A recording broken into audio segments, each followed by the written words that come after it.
Оқушылар біздің өтіп жатқан тақырыбымыздың негізгі түйініне тоқталайық. Яғни біздер Жәркен Бөдешұлының қандай поэмасы өтіп жатыр? Ендеше тәуелсіздік тұсында қазақ әдебиетінде ерекше орны бар, қазақ әдебиетіне көптеген шығармаларды ендірген біздің танымал ақындарымыздың бірі Жәркен Бөдешұлы.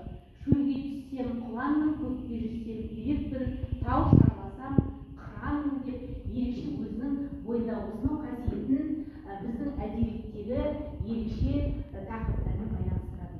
Ендеше біз жалғыз поэмасының жалпы жазу тарихына тоқталайық. Неліктен ақын осы жалғыз поэмасын жазды деп ойлайсыздар? Кімге қандай болды? Тағы да оқушылар айтатындарыңыз бар ма? Жақсы айтады ғой. Ақын 10 сынып бітіргеннен кейін Қытай қаласындағы Шыңжаң университетіне оқуға түседі. Оқу жүрген кезінде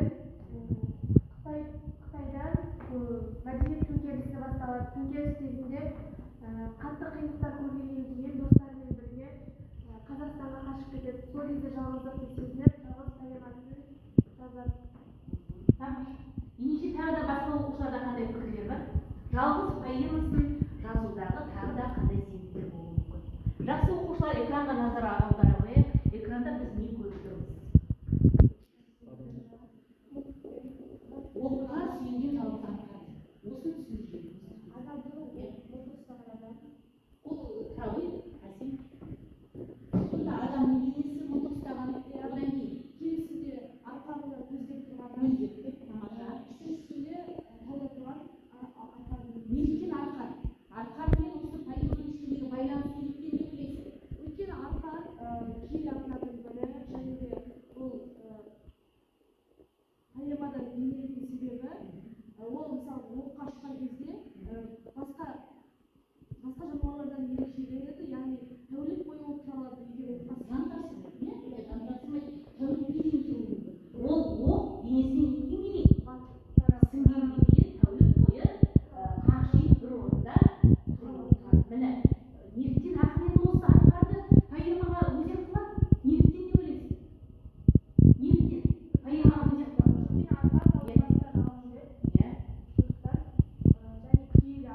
Сонымен қатар поэмамен біз таныспыз, оның ішіндегі тұлғалар да сонымен байланысады. Неліктен байланысты? Себебі олар да жалғыз. Олар да ақын, олар да танымал тұлғалар, олар да біздің жалғыз туған жер, жалғыз ай, жалғыз күн деген сияқты не айтады? Отанды да жалғыз екендігін байланыстырады. Себебі арқар да жалғыз аң екен, жан тапсырмайтын, ол бәрі денесіне сіңіп кеткенге дейін құрмайды дейді. Ерекше қасиетін ол ақындар мен тұлғалар мен танымал тұлғалармен байланыстырады. Түсінікті ме? Тағы да экранға назар аударайық оқушылар. Экранда біз не көріп тұрмыз? Ал енді байланыстырайық осы поэмамен. Неліктен ақын жазушылардың, танымал тұлғалардың біз суреттерін сіздерге көрсеттік? Өйткені бұл ақын жазушылар жалғыз болған. Бұның барлығын арқар сияқты арқардың бойында осынау қасиетпен байланыстыра білген. Жақсы оқушылар, біздер бұл поэмамен бірінші сағат емес, бүгін 4-ші сағаты.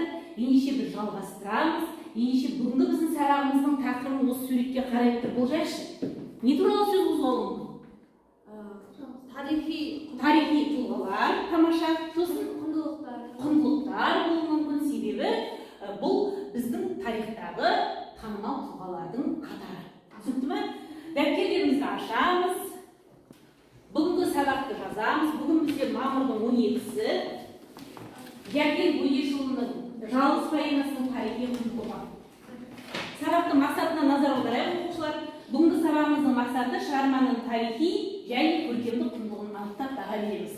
Сонымен қатар бағалау критериясында шығарманың тарихи көркемдік құндылықтарын анықтап баға беру бағытында жұмыстар жүргізу. Сіздерге көрініп тұр ма тақта? Ары қарай біздер енді сабақтың жалпы поэманың мазмұнымен таныспыз. Сабақтың мақсатын жазып алдық па? Бағалау критериясын білеміз. Ендеше біз экранға назар аударайық. Әсем оқи қойшы. Жыр бұл мәңгі жасарға абай жалғыз қашанда. Абай жалғыз болғасын екеу емес мағжанда.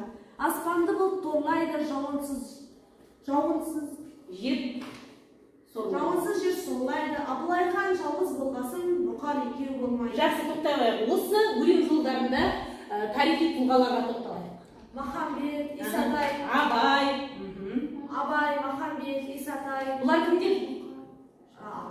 Тарихи тұлғалар. Тарихи тұлғалар. Сонымен қатар Баукен Момыш, Шәкәрімдей. Міне бұлардың барлығы біздің поэмада көрініс табатын тарихи тұлғалар деп бір ауыз сөзбен айтуға болады. Тамаша. Ендеше біздер поэмамен таныспыз, тарихи тұлғалар танып білдік. Жалпы шығарманың тарихи құндылығы дегеніміз не? Кім маған жауап береді? Болады еді. Шығарманың тарихи құндылығы деген шығарманың тарихқа сүйеніп отыра жазылғаны. Яғни шығармада болған оқиғалар, өмір сүрген тұлғалар, ұлттық құндылықтардың шығармада жалпы көрініс табады. Ал енді шығарманың көркемдік құндылығын кім айтады маған?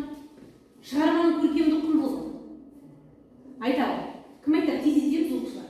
Шығарманың көркемдік құндылығы. Іңкәр айтады.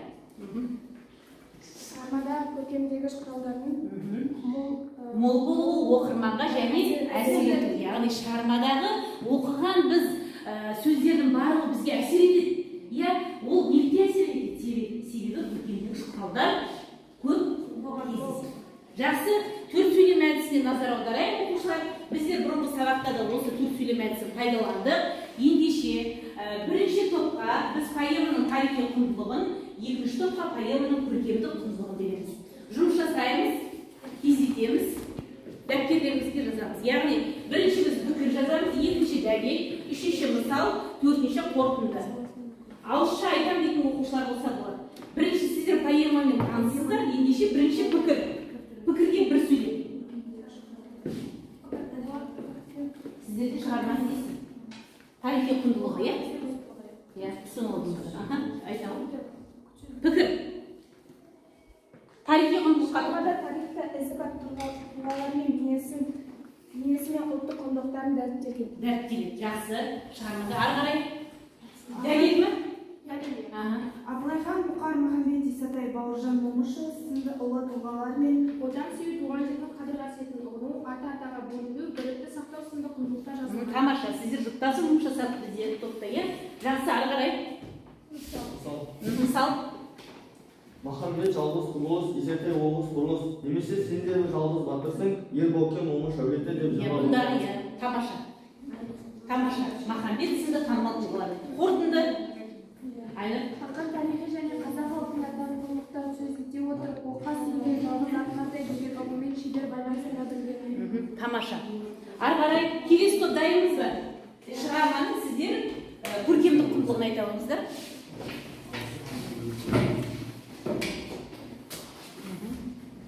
Поэманың көркемдегіш құралдарынан пікір. Пікір шығармадағы мазмұн мен мағына, ой сезім байлығы, олардың түрлі сөздер арқылы көркем жеткізуге алу поэмаға құрастырылады. Тамаша, ой сезім. Поэманың көркемдік құралдарының дәлел. Ақын поэмада өлеңді бір-бірін аңдайтын қорқау адамдар бейнесін шеберге теңейді. Сонымен қатар Тамаша, шеберге теңейді. Сонымен қатар қиял қыран, ақыл шын деп метафораны шебер қолдана білген. Қарой топырақ бір уыс деп Махамбет тұлғаға қатысты жерді шебер суреттеген. Мысалы, ақжайық көздің жасындай қорай топырақ бір уыс, аш бөрідей дүкендеп, жортсам жалғыз жортам. Аш бөрідей дейді. Көріп отырсыздар ма? Қандай көркемдегіш құралдарды пайдаланған? Сонда шығармада қандай көркемдегіш құралдар бар бізде? Қорытынды. Поэманың тілімен оқырманға әсерлігі ерекше метафора. Кейінеу эпитет сынды көркемдікпен құралдар поэмада шебер қолданылған. Тамаша. Метафора, эпитет, теңеу сынды көркемдегіш құралдар шебер қолданылған және де мысалдарды біздің оқушыларымыз келтірді. Ендеше өзіміздің жасаған жұмысымызға балалар біздер баға беріп кетейік. Дескриптарға назар аударамыз. Тарихи құндылықты жалпы табатын болсақ, ең бірінші біз бағанағы пікір білдірсек, балдық жүйемен беріледі. Пікірді дәлелдеген 2 балл, одан кейін мысал келтіріп дәлелдеу 3 балл, одан кейін қорытынды пікір 3 балл деген сынды өзіміз бағалап кетейік. Ал дәптерімізге бір-бірімізді бағалаймыз. Ал енді экранға құттай назар аударайық. Бағалап болсақ, көк түріктер сарыны Махамбет рухының монологы тақырыбында жазылған бірнеше шығарманың авторы Темірхан Медетбек. Мұндай өлең әдетте ыстық ықылас, ынтық көңіл, аста төк аңсар сезім туған жерге деген ұлы махаббаттан туады деп поэмаға баға береді. Ал сіз оқушылар, поэмаға қалай баға бересіз? Қалай баға береміз? Поэмаға баға берейік, оқушылар. Тездетеміз. Мен поэмаға өте жоғары баға беремін. Мысалға, одан табиғатты, Табиғат пен адам арасындағы байланыс тамаша. Содан кейін тұлғаларды байланыстыра отырып, басқа да жалғыздық бейнесін көрсете отырып, аша түседі. негізгі түйінде не айтады? Отан жалғыз. Отан жалғыз. Тағы, не жалғыз? Отан сүю. Жер жалғыз. Дұрыс айтасыз, отан сүю, отанның қадір қасиетін ұғыну. Ақын өзі жырда қалай кестіреді? Мен қазақтың несінен қорқамын дейді? Бөлінуінен қорқамын дейді. Тамаша жік-жікке бөлініп кетуінен қорқамын дейді. Жақсы, ендеше ары қарай жалғастырамыз. Біз жалпы көкбөрі деген сөзді кездестіреміз. Солай ма?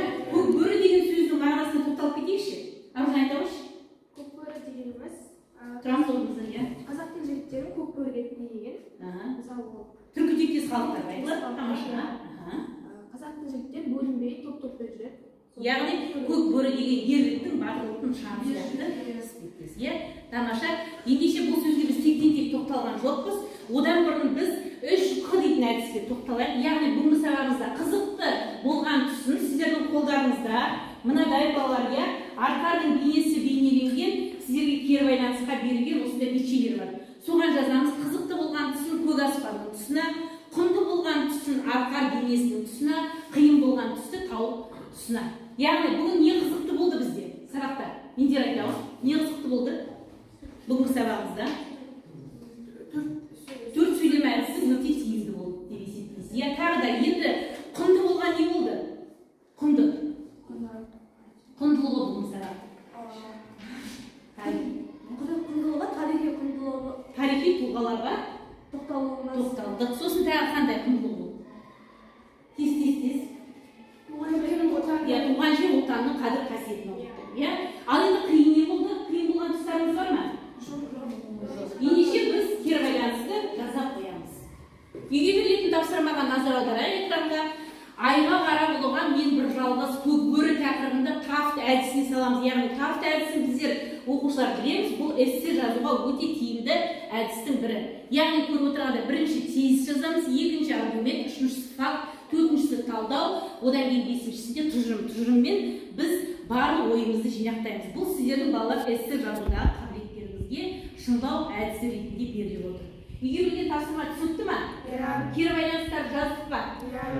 Тамаша, ендеше біздің сабағымыз оқушылар аяқталды. Рахмет сізге.